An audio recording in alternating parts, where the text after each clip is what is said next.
இப்ப என்னத்துக்கு எல்லாரும் மூஞ்சி தூக்கி வச்சுன்னு இருக்கிறீங்க? எந்த பிரச்சனை இருந்தாலும் எங்க கிட்ட தான் வருவ. இதுக்கு மட்டும் தனியா போக ஆரம்பிச்சிட்ட. அதே மாதிரி தனியா கிளம்பு, உன் சாவகாசமே வேணாம். சரவணனா, மிலிட்ரி சரக்கு 2 ஃபுல்லு கேட்டீங்களே, பெஸ்ட் போ.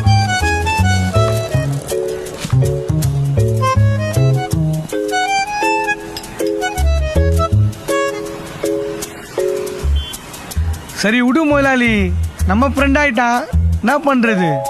1000 தான் இருந்தாலும் அவன் யாரு? மக்கா பையன். நம்மளை விட்டா வர யாருக்கிறா முதலாளி அவனுக்கு?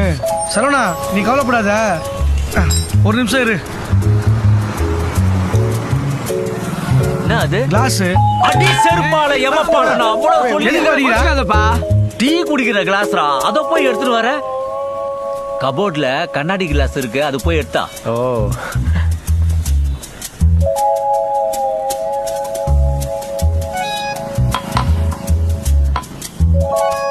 சரவணனா